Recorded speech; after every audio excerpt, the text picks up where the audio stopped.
नमस्कार मित्रांनो, टेस्टवायझर चॅनलवर तुमचं सगळ्यांचं मनापासून स्वागत आहे.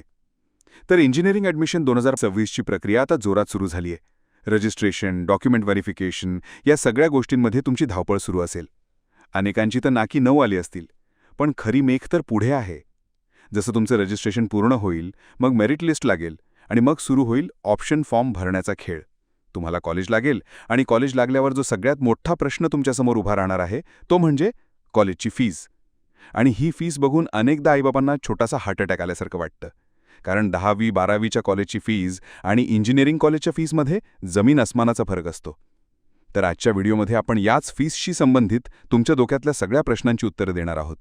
जसं की फीस पूर्ण भरावी लागते का, आपण हप्त्यांमध्ये म्हणजे इन्स्टॉलमेंटमध्ये भरू शकतो का, फीस कशी भरायची, कॅश, चेक की डीडी, आणि सगळ्यात महत्त्वाचं, जर ॲडमिशन कॅन्सल केलं तर फीस परत मिळेल का. चला तर मग सुरू करूया. तर मित्रांनो, पहिला आणि सगळ्यात मोठा प्रश्न, काय आपल्याला कॉलेजची पूर्ण वर्षाची फीस एकाच वेळी भरावी लागते? तर याचं उत्तर आहे हो. साधारणपणे 99% कॉलेजेसमध्ये तुम्हाला पूर्ण एका वर्षाची फीस ॲडमिशन कन्फर्म करतानाच भरावी लागते. कॉलेजवाले काही तुमची उधारी चालवणार नाहीत. तुम्हाला वाटत असेल की आपण अर्धे आता भरू आणि अर्धी नंतर, तर तसं चालत नाही. जोपर्यंत तुम्ही पूर्ण फीस भरत नाही तोपर्यंत तुमचं ॲडमिशन कन्फर्म होत नाही आणि तुम्हाला ॲडमिशन कन्फर्मेशन लेटर मिळत नाही. आता दुसरा महत्त्वाचा मुद्दा येतो, तो म्हणजे वेगवेगळ्या कॅटेगरीच्या विद्यार्थ्यांना फीसमध्ये काही सूट मिळते का?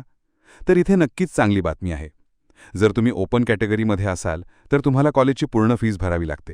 पण थांबा, तुमच्यासाठी पुढे एक महत्त्वाची माहिती आहे. जर तुम्ही SC किंवा ST कॅटेगरीचे विद्यार्थी असाल तर तुमची ट्यूशन फी आणि डेव्हलपमेंट फी पूर्णपणे माफ असते. तुम्हाला फक्त इतर लहान सहान चार्जेस भरावे लागतात. जर तुम्ही VJ, NT1, NT2, NT3 किंवा SBC या कॅटेगरीमध्ये येत असाल तर तुमची पूर्ण ट्यूशन फी माफ असते. तुम्हाला फक्त डेव्हलपमेंट फी आणि इतर चार्जेस भरावे लागतात. आणि एक स्पेशल केस म्हणजे TFWS, ट्यूशन फी वेवर स्कीम.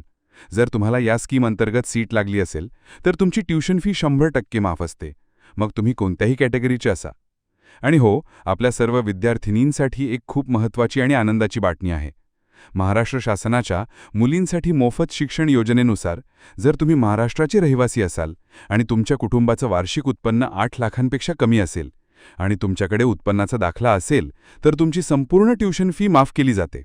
हो, तुम्ही बरोबर ऐकलत, पूर्ण ट्यूशन फी माफ. त्यामुळे मुलींनो, ॲडमिशन घेताना या योजनेबद्दलची माहिती घ्यायला आणि त्याचा फायदा घ्यायला अजिबात विसरू नका. आता परत येऊया ओपन कॅटेगरीच्या विद्यार्थ्यांकडे. तुमच्यासाठी एक महत्त्वाची स्कॉलरशिप आहे, ती म्हणजे EBC, economically backward class scholarship. जर तुम्ही ओपन कॅटेगरीचे विद्यार्थी असाल, महाराष्ट्राचे रहिवासी असाल आणि तुमच्या कुटुंबाचं वार्षिक उत्पन्न 8 लाखांपेक्षा कमी असेल तर तुम्हालाही ट्यूशन फीमध्ये 50% सूट मिळते. आणि सगळ्यात चांगली गोष्ट म्हणजे गेल्या वर्षापासून नियम बदलला आहे. आता तुम्हाला ॲडमिशनच्या वेळीच कमी केलेली फीस भरावी लागते. आधीसारखं पूर्ण फीस भरून नंतर रिफंडची वाट बघण्याची गरज नाही. तुम्हाला फक्त ॲडमिशनच्या वेळी उत्पन्नाचा दाखला म्हणजेच इन्कम सर्टिफिकेट दाखवायचं आहे. आता एवढं सगळं ऐकून डोक्याचा भुगा झाला असेल नाही का, की माझ्या रँकला, माझ्या कॅटेगरीनुसार आणि माझ्या बजेटमध्ये कोणतं कॉलेज बेस्ट राहील, कुठे फीस कमी असेल आणि प्लेसमेंट चांगली असेल. चिंता करू नका, टेस्टवायझर आहे ना. तुमच्या याच समस्येवर आम्ही एक जबरदस्त सोल्युशन आणलंय. आमच्या testwiser.com या वेबसाईटवर जाऊन तुम्ही पर्सनलाइज्ड इंजिनिअरिंग ॲडमिशन कॉलेज लिस्टसाठी तुमची माहिती सबमिट करू शकता. आमची तज्ज्ञ टीम तुमच्या पर्सेंटाईल, तुमची कॅटेगरी आणि तुमच्या बजेटचा अभ्यास करून तुमच्यासाठी सर्वोत्तम कॉलेजेसची एक पर्सनलाइज्ड लिस्ट तयार करून ती थेट तुमच्या व्हॉट्सॲपवर पाठवेल. मग कॉलेज निवडणं होईल एकदम सोपं. लिंक डिस्क्रिप्शनमध्ये दिली आहे. व्हिडिओ बघून झाल्यावर नक्की चेक करा. चला, आता आपल्या व्हिडिओच्या पुढच्या भागाकडे वळूया. फीस भरायची कशी? एक गोष्ट लक्षात ठेवा, कॉलेजमध्ये कॅश म्हणजे रोख रक्कम अजिबात चालत नाही. तुम्ही जर बॅग भरून नोटा घेऊन गेलात तर कदाचित तिथला सिक्युरिटी गार्ड पण तुम्हाला आत सोडणार नाही. हसतो. फीस भरण्याचा सगळ्यात उत्तम आणि सुरक्षित मार्ग म्हणजे डिमांड ड्राफ्ट म्हणजेच DD. आता DD म्हणजे काय? सोप्या भाषेत सांगायचं झालं तर हा बँकेने दिलेला एक प्रकारचा प्रीपेड चेक असतो. तुम्हाला तुमच्या किंवा तुमच्या पालकांच्या बँक खात्यात जाऊन कॉलेजच्या नावाने एक DD बनवून घ्यावा लागतो.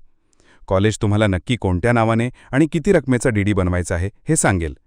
एक अक्षरही इकडे तिकडे होता कामा नये.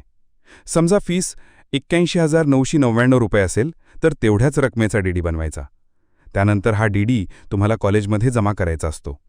काही कॉलेजेसमध्ये ऑनलाईन नेट बँकिंग, NEFT किंवा RTGS किंवा चेक पेमेंटचा पण पर्याय उपलब्ध असतो. पण सगळ्यात जास्त पसंती DDला दिली जाते. आता विचार करूया एका अशा परिस्थितीचा, जिथे तुम्ही एका कॉलेजमध्ये ॲडमिशन घेतलं, फीस पण भरली, पण नंतर तुम्हाला दुसऱ्या चांगल्या कॉलेजमध्ये ॲडमिशन मिळालं आणि तुम्हाला आधीचं ॲडमिशन कॅन्सल करायचं आहे. तर मग फीस परत मिळेल का? तर हो, नक्कीच मिळेल. CET सेल दरवर्षी एक डेडलाईन जाहीर करते. त्या डेडलाईनच्या आत जर तुम्ही तुमचे ॲडमिशन रद्द केलं तर कॉलेज फक्त ₹100 प्रोसेसिंग फी कापून बाकीची सगळी रक्कम तुम्हाला परत करते. पण लक्षात ठेवा, जर ती डेडलाईन निघून गेली तर मग मात्र फीस परत मिळण्याची शक्यता खूप कमी असते. मग वेळ निघून गेल्यावर हातावर हात धरून बसण्याशिवाय पर्याय नसतो. त्यामुळे हा निर्णय खूप विचारपूर्वक आणि वेळेत घ्या. आणि शेवटचा पण अत्यंत महत्त्वाचा मुद्दा, एज्युकेशन लोन. अनेक विद्यार्थ्यांच्या पालकांना एकाच वेळी एवढी मोठी रक्कम भरणं शक्य नसतं. त्यावेळी एज्युकेशन लोन हा एक खूप चांगला पर्याय आहे. तुम्ही कोणत्याही सरकारी किंवा खाजगी बँकेत जाऊन यासाठी अर्ज करू शकता. यासाठी तुम्हाला कॉलेजकडून फी स्ट्रक्चरचं एक लेटर घ्यावं लागतं, जे तुम्हाला बँकेत जमा करावं लागतं. बँक तुमची कागदपत्र तपासून लोन मंजूर करते. एज्युकेशन लोनची परतफेड सहसा तुमचं शिक्षण पूर्ण झाल्यावर आणि नोकरी लागल्यावर सुरू होते. त्यामुळे पालकांवरचा भार खूप कमी होतो. जर तुम्हाला लोन घ्यायचं असेल तर त्याची प्रक्रिया थोडी लवकर सुरू करा, कारण त्यात थोडा वेळ लागतो. तर मित्रांनो, आशा आहे की इंजिनिअरिंग ॲडमिशनच्या फीस संदर्भातले तुमचे सगळे डाऊट्स आज क्लिअर झाले असतील. थोडक्यात सांगायचं झालं तर फीस पूर्ण वर्षाची एकाच वेळी भरावी लागते. तुमच्या कॅटेगरीनुसार आणि तुम्ही मुलगी असाल तर फीसमध्ये भरपूर सूट मिळते, ती तपासून घ्या. फीस भरण्यासाठी DD हा सर्वोत्तम पर्याय आहे. आणि ॲडमिशन कॅन्सल केल्यास डेडलाईनच्या आत तुम्हाला रिफंड नक्की मिळतो. आणि हो, तुमच्यासाठी सर्वोत्तम कॉलेज कोणतं हे जाणून घेण्यासाठी testvisor.com वर जाऊन पर्सनलाइज्ड कॉलेज लिस्टसाठी अप्लाय करायला विसरू नका. जर हा व्हिडिओ तुम्हाला आवडला असेल आणि माहितीपूर्ण वाटला असेल तर नक्की लाईक करा. तुमच्या मित्रमैत्रिणींसोबत शेअर करा ज्यांना याची गरज आहे.